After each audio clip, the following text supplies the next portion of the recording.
Hi, Tom. How's it going?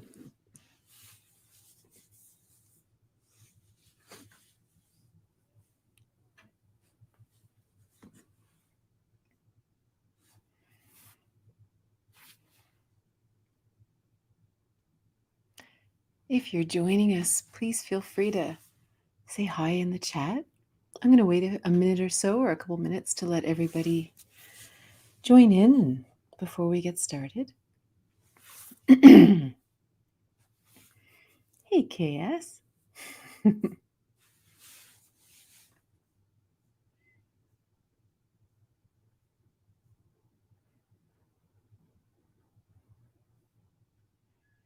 Hi, Carla. I'm so glad you guys are here. Hi, Aliandra. Yay. Hi, Harry. Oh, wonderful, Tom. I'm so glad. Hey, Melissa. Gang's all here.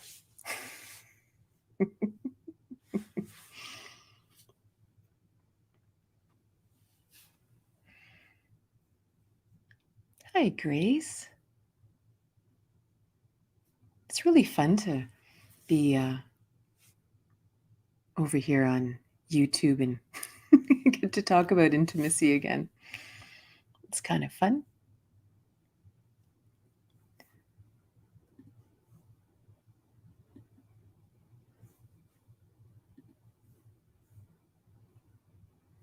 Oh, awesome, Tom. I know Spotify is like such a gift. I love Spotify so much. Hey, Tammy. Like, to think that we used to just have like one record and we just listen to that record over and over again. And now we get to just listen to all these amazing mixes of all these people. It's so amazing.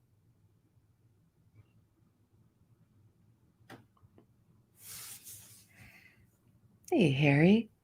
In a couple minutes, we're going to do a talk all about bringing the sacred back into lovemaking. I'm just going to let everybody join in.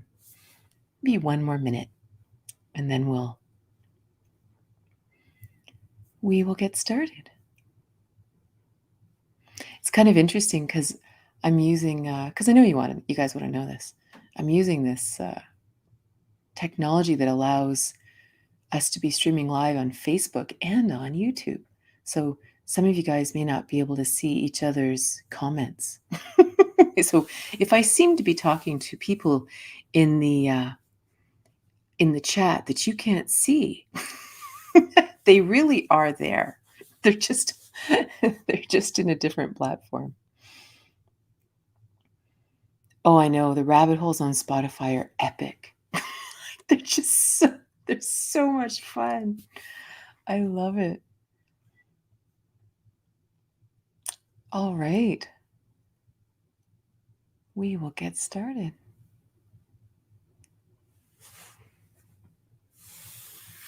So for anyone who's, hey, Michelle. That's so awesome. We get to dance and talk about this. How fun is that?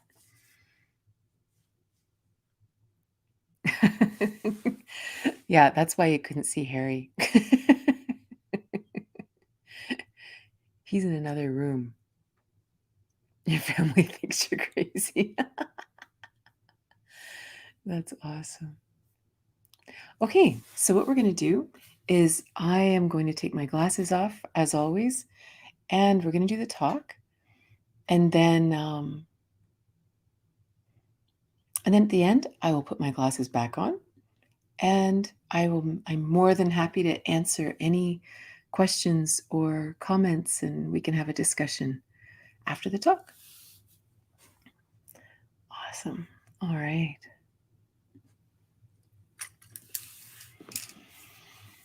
So just again, for anyone who's new, as long as I'm doing the talk and I don't have my glasses on, I'm not reading the chat.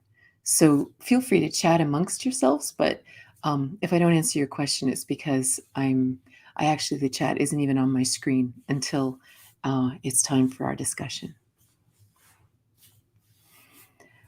So today we're talking about how to bring the sacred back into lovemaking. And this is a really interesting discussion because our world is so filled with confusion around sex. On the one hand, we're told that sex is a huge deal. Don't do it. Whatever you do, wait until marriage. Like it's this great big hairy deal. And then society, once you actually kind of get over that barrier and you're an adult or whatever, and you start looking around society and you look around Hollywood, you look around what goes on with our parents' generation, all that, and you go, yeah, but it actually isn't a big deal. In fact, it's treated like dirt. It's treated like it's dirty. It's treated like it's about power and control. And they use sex to sell, everything, basically.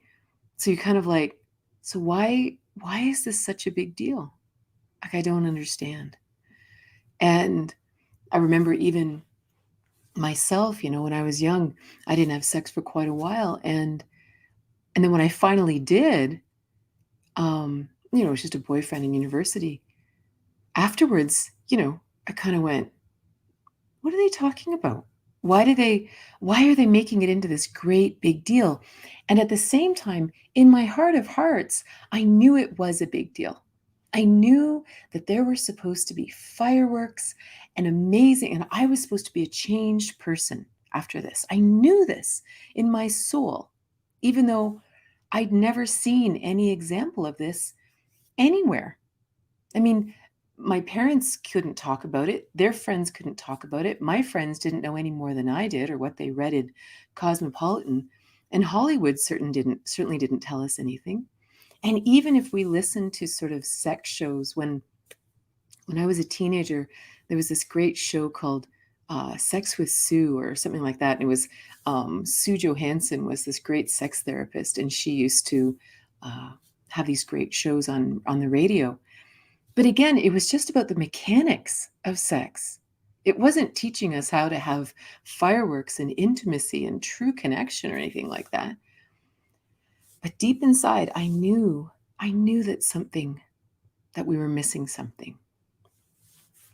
And then we have all the confusion from the church. And we're told sex is sacred. This is a sacred act, And then so you can only do it in marriage. And then depending on what church we belong to, even if you do it in marriage, you only do it to procreate because everything else is a sin. And you're like, so suddenly something that is sacred is sinful. And this creates such confusion inside of our soul. Like, and that is an idea that is internalized more than we think. Like we think, no, I don't think that. But is it okay to sit and talk about sex in public like this? When I first began teaching Tantra, I was really worried that people would just think that, oh, I'm just all about the sex and all that. And I wanted to scream from the rooftops, no, Tantra is more than sex. It's about spirituality, to the point that I almost didn't want to talk about the sex, because sex can't be married with something as amazing and spiritual and sacred as Tantra, which of course is a huge argument in the Tantric world, that you cannot bring these two things together. But this is the problem. This is what creates the difficulty within us. So then the reality is sex is a part of our life. It's a part of our human experience. So why not make it sacred? Why not make it epic? And this is one of the big problems, is that Tantra is not just about sex. Obviously, it's not even about sex. It's about actually connecting our divine self with our physical self. That's what Tantra is. It's about bringing the divine into every aspect of our life. And intimacy happens to be one of the most broken aspects of our life. So when we study Tantra, that part of our life heals and becomes everything that deep down we knew was possible. So the reason sex becomes sacred, or intimacy becomes sacred, is because we become sacred. We become connected to the divine, to God, to the consciousness, to the unmanifest, non-dual reality, however you want to understand it. We become that, and therefore how we talk becomes that, how we make love becomes that. It just becomes our entire reality. So when you actually look up the original word or the original meaning of the word sacred, it means connected to the gods. And it's funny how in our society today, we're not even allowed to say that, because this word God has become so misused and so defined in so many ways that, as someone who's been teaching spiritual studies for a long, long time, I've talked around this word endlessly. I think I probably know more synonyms for the word God than anything else because you just don't want to divide the group. You don't want anyone to feel like they don't relate, because as a human being, we're meant to be divine, infinite, cosmic, however we understand that, and physical. And this is the tantric path. If there's a path of tantra, that's a whole discussion. But the journey is to just simply fully merge the divine and the physical. So now the question of our talk today becomes, how do we do that in lovemaking? How do we merge the divine and the physical in this wonderful act? So the first question we have to ask ourselves is why we're making love. Why are we having sex? We have to look at the intention. That's the number one. That's the container for the whole experience. So because our society is so focused on the physical in every aspect of our life, we think that money is success. We think that we can value ourselves and our time with something like money. We think that, the size of our house matters, or what our partner looks like, or what we look like matter, or anything. We have all that. We're very focused in the physical. So therefore, our intention around something like sex is also often very physical. So maybe my intention when having sex is just simply to get off, right? I just want a release. I want to feel good. That's what I want. Or maybe I want to have an orgasm. Maybe I just want to feel good. I want that expansive experience in a world that is just kind of crappy right now or something, right? And I'm not judging any of these. There's a place for everything, right? They're just not going to actually lead us to a sacred experience, right? Sometimes we want to have sex because we want to feel loved. We want to know that this other person cares about us. We want to know that this other person is connected to us. And we want to feel that attention. We want to feel that connection. This too will not lead us to anything sacred, because it's based in the assumption that we're broken, that we are somehow not whole completely unto ourselves, right? When we really have this feeling of the divine within us, how can we possibly be broken, right? How can someone else make us feel more loved than we already do, right? And this is why the journey of Tantra, there's a long, long experience, or I want to say path, but it's not really a path, but it's many, many, many experiences that bring us to this wholeness, which then leads us to these wonderful sacred experiences. Sometimes we have sex because we're bored. We're just like, nothing on TV tonight. You want to, or maybe I'm bored in life and I just want to do something that's exciting and interesting and makes me feel sexy and powerful and, connected to lightning bolts or something, right? Just bored. Maybe this would be fun, right? And in a bit darker way, some people have sex for power. They do it in a relationship. They actually literally use the other person as an object for their desires in a million ways. And sometimes it's just sheer expectation. We're in a relationship, we're married, we're committed, so you kind of have to have sex with me. It's just that's the agreement we've got here. It's just sheer expectation. So you can imagine that none of these intentions are going to lead us to a sacred experience, right? They're all just physical. There's no greater intention to them except physical release, physical pleasure, physical connection, but nothing really more. The other challenge that comes is that because we can't talk about sex, we can't talk about intimacy, we can't talk about these things, it isn't talked about. And so when we're young, we're told not to do it. If you do it, use a condom and be really careful because you're just going to get some kind of nasty disease. They've added that to the school system now. And that's all they really learn about is all the different STDs you can get, which is, again, such a strange dichotomy between, oh, so much disease and sacred. Like, how do these two things marry together?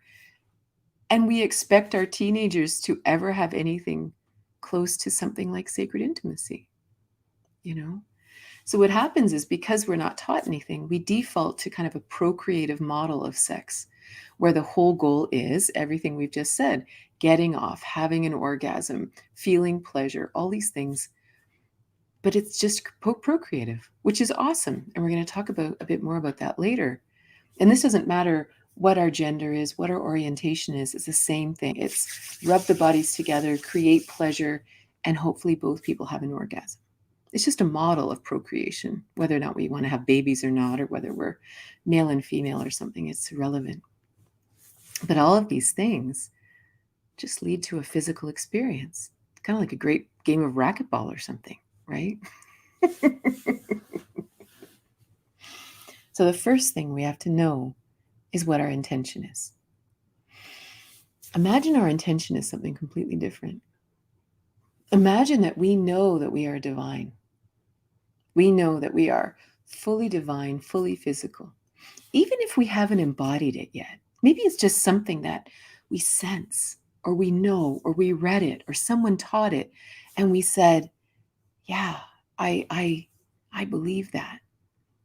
So even if we haven't fully embodied it, it's okay. Because if our intention is whatever that little flicker of divinity I feel inside of me, I'd like to bring that in to a sacred moment with another person. We don't have to have arrived. We just need to know that it's possible. So now we imagine that we are these two divine souls.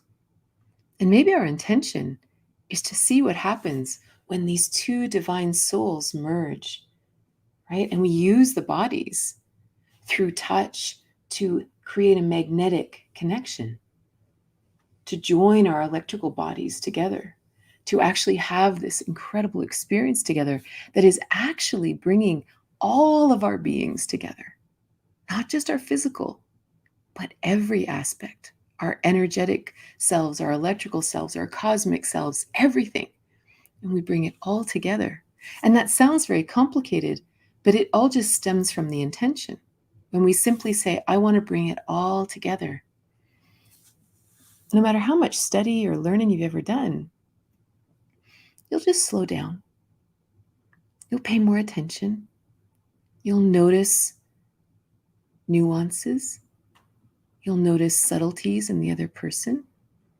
You'll hear intuitive guidance. You'll just naturally slow down, right? That's why Tantra is not so much of a path as it's an experience. We just have to have the right container and the right intention. Another intention could be the desire to make love energy. One of my students a long time ago, he was taking my online course, my foundations course in Tantra. And he sent me a note saying, do you think that making love actually could be that we make love energy in the world? That every time two people come together and make love, that love energy flows out from them. What if that's why we made love? That we're just, you know what? Let's put some love energy into the world. Imagine how different it would be. Imagine how different every choice would be that we make within the lovemaking. What if our intention is to experience oneness? You know, when we look at the masculine and feminine, and I'm not talking about male, female, but the masculine giving to the feminine receiving, or the masculine structure to the feminine chaos. And when we bring this duality back together, then we come into oneness, right? This God space is a oneness, divinity, omniscience, however you understand it. This is a oneness. We exist in duality, you and I. We are two people experiencing each other right now. When these two come together in their polar opposites, again, not gendered, just in the energy of the masculine, feminine, the yin and yang, and we truly join, we experience oneness. We experience bliss. Imagine that was your intention. That would change everything. Again, you don't even have to know anything about Tantra or intimacy. You just have to have that intention. Or maybe the intention is to create life. Maybe the intention is to have a child. Can you imagine, like, consciously saying, I feel so much love for you. I feel so much connection and so much joy. And I feel that there's a soul that wants to come in. Let's make love. Let's create the space and the container for this soul to come in. Can you imagine? Like, what an intention. How different everything would be if we looked at it that way, you know? So intention is really the number one step. The second thing is we have to look at the person we're making love with. Is this a person who wants the same thing as you do? Do they want to have any of these sacred intentions? Or do they have a different intention? Because this is a merging of two. If in this merging, one person's like, I'm just tired, I'm not into it. We can't have a sacred experience. If the other person has any other, and I'm going to, for some reason, I have the word nefarious in my head, but if they have any other kind of intention, it isn't going to work, because the person who desires the sacred space needs to be able to open their hearts.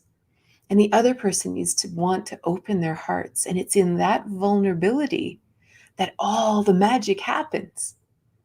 Well, if the other person doesn't want to or isn't capable right now of this complete open-hearted love, then the sacredness won't happen, right? We'll just default to, maybe good sex, but the sacredness won't happen.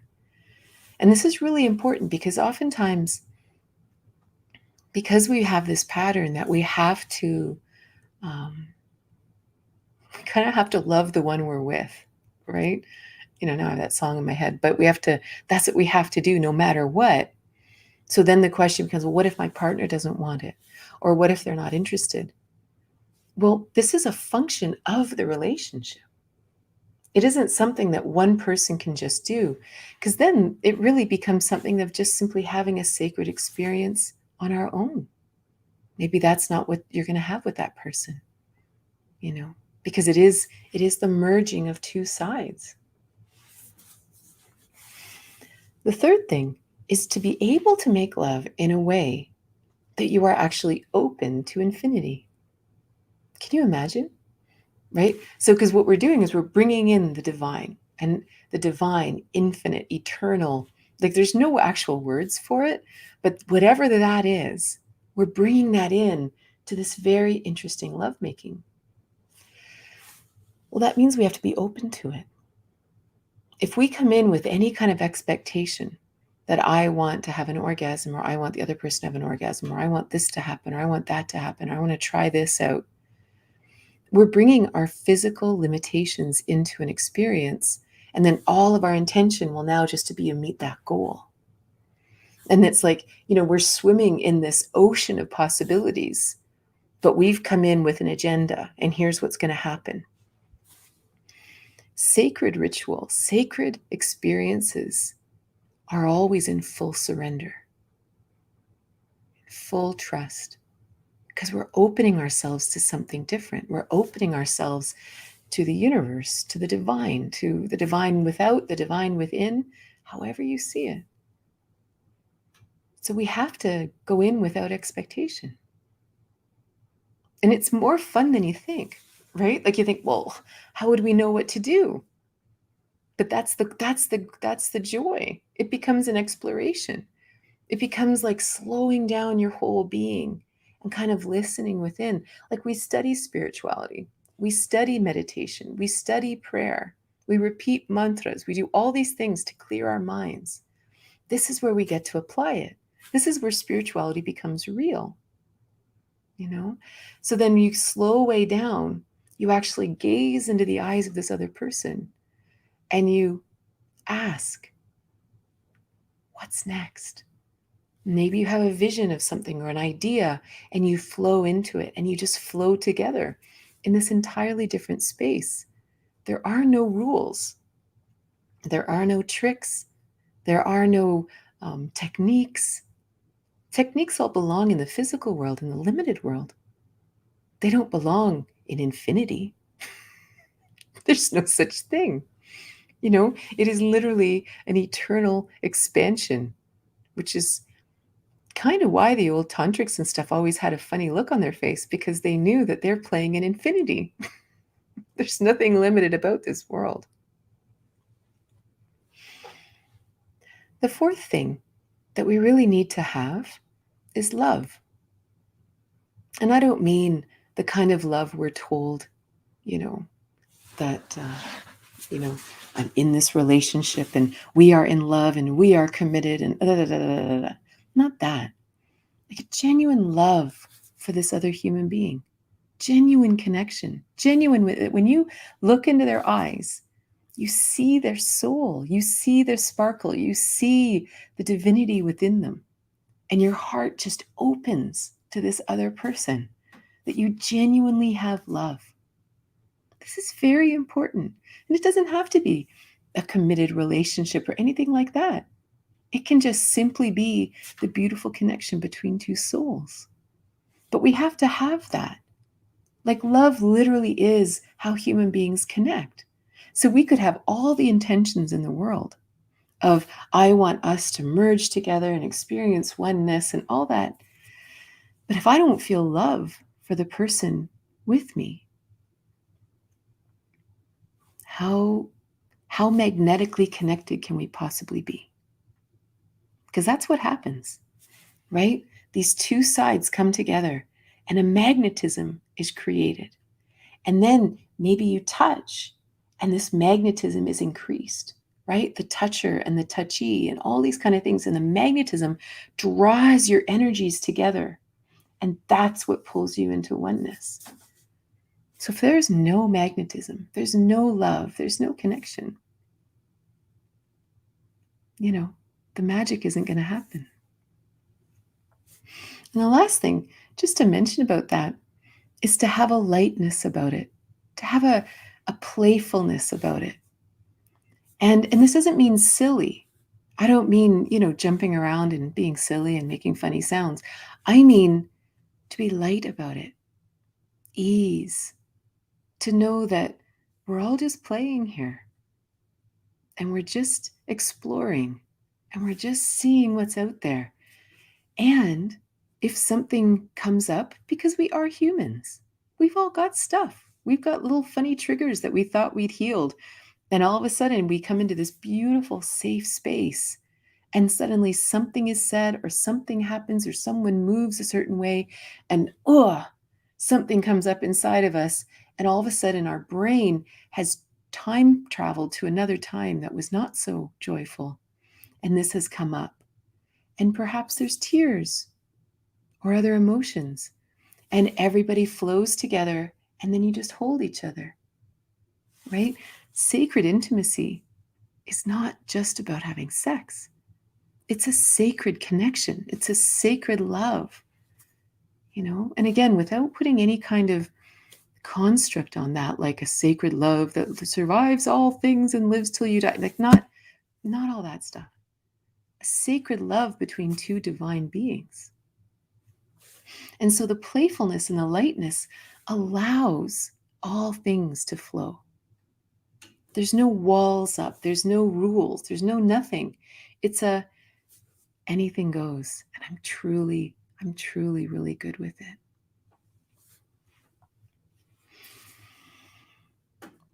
So the beautiful thing about desiring a sacred connection in lovemaking or anything like this is you really don't have to know anything.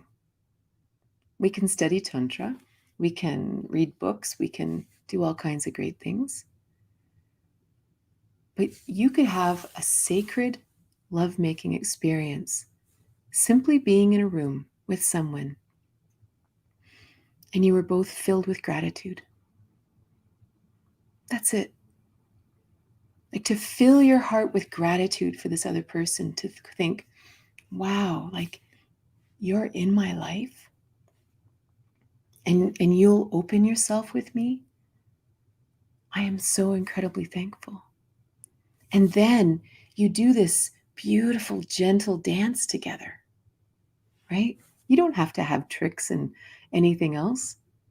You just need to have this lovely gratitude. And the crazy thing is, as this goes on, magical things will happen in intimacy, in sexual lovemaking. Crazy stuff. As human beings slow down and we just actually connect with each other, suddenly we're having full body orgasms and we're having these crazy sensations through our bodies that we're like, I have no idea how that happened. I've never experienced that before. What was that? And then, of course, you try to repeat it. And it's not so easy to repeat because it just came out of this lovely thing. Because this is the beautiful thing about the study of Tantra, or the whole idea of it. We're already divine, right? It's not that I have to develop my divine nature. We are divine right now. We just have to tune into it. And to tune into it, we just have to slow down and just sort of tap into that loving gratitude for this fascinating assignment we've been given. And then sacredness is easy.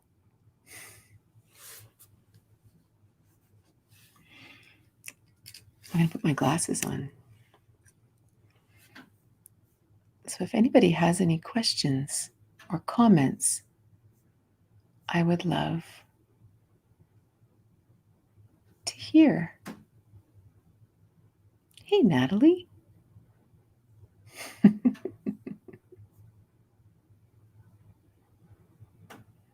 Hey, Alice.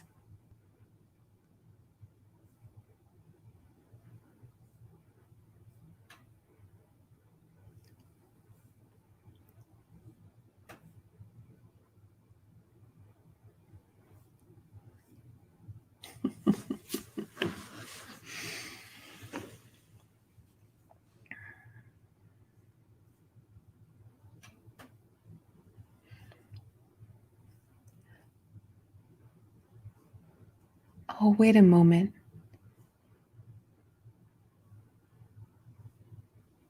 And maybe we don't have questions. It's all good. Can you talk more about something you have mentioned, which is that you don't believe a couple needs to share spirituality to be compatible? I'm wondering if you can talk more about that. Yeah, thank you. That's a great question. A lot of times when we start studying spirituality, we think that if I'm looking for a partner, I want to find someone else who is also spiritual. And it's a bit of a trap because there are a lot of people in the world who are really open-hearted, lovely, amazing people, but they're not interested in studying spirituality. They're not interested in meditation. They're not interested in any of these things. They're not wired that way. But they are amazing lovers, right? They're often very grounded in their bodies. You know, I do these energy grid readings with people, and some people are very wired through the sixth, seventh, fifth chakras. So these people love chatting about spirituality, right? But then there's people who are very wired through the first, second, and third chakras. And these people are very naturally grounded. So they do things with their hands. They're very physical in the world. They're very connected in nature. And a lot of those people don't like to discuss spirituality. It's not a thing. But walking in the woods is a meditation for them. Building a deck is a meditation. These things are working with their hands is a meditation. But they're not going to talk about philosophy with you. And what's beautiful is oftentimes when we get together in a couple like that, it's really honoring our differences that makes the lovemaking epic, right? It's when we are different and we allow ourselves to be different, and we allow ourselves to, if I'm all up here in the philosophy and I'm with someone who's super grounded in their body, it really has incredible magnetism, the differences, right? And and they don't have to be opposite, but they definitely don't have to be the same. So we have to be kind of careful about that. Yeah. So both people have to have the same intention. I want a spiritual experience, and I've been setting that intention, but my partner is not in that space. Yeah, that's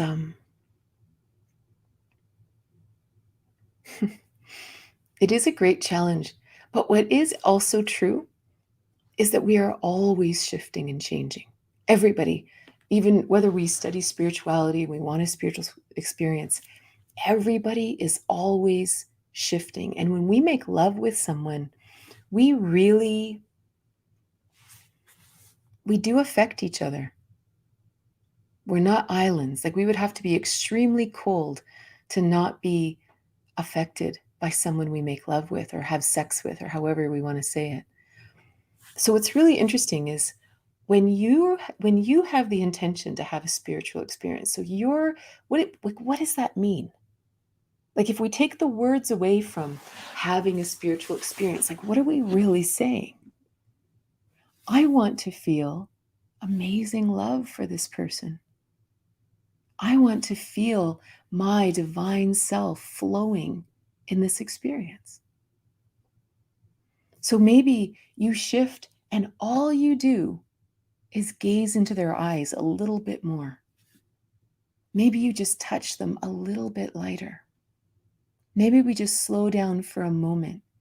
Maybe at some point in the lovemaking, you just stop and you just hold the other person and say, can we just lie like this for a moment? Because it feels beautiful for you. And then the other person, maybe they have an experience that they hadn't had before. And they like it, right? We are always affected by each other. And again, not to say that, here are the tricks to trick your lover into having a spiritual experience. That's not what I'm saying.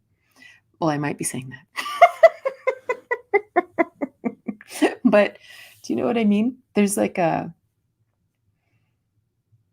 it's always interesting to me that if I'm in a relationship and the other person really isn't wanting the exact same thing as I am, but I feel called to stay in the relationship, then I wonder, what else can I do?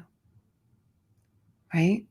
What else can I do to have an epic experience here? And it's going to rub off on the other person, you know?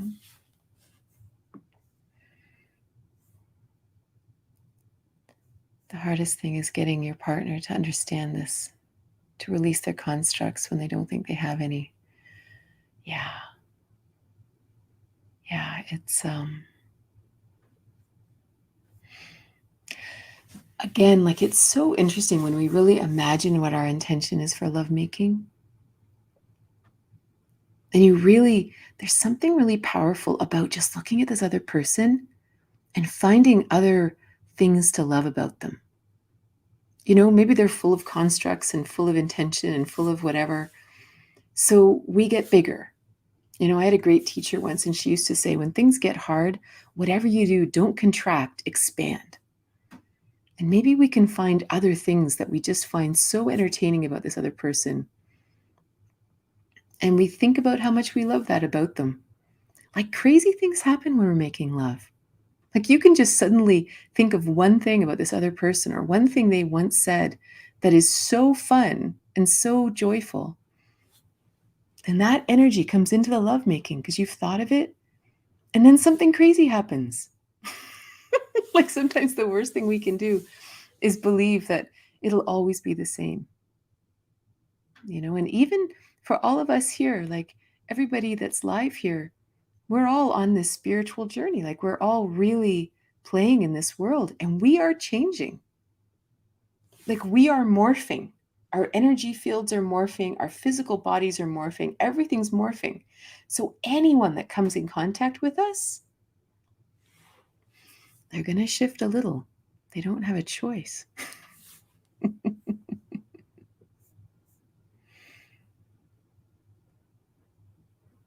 Hey, Alan. Hey, Shimmy. Yeah. Hey, Natalie.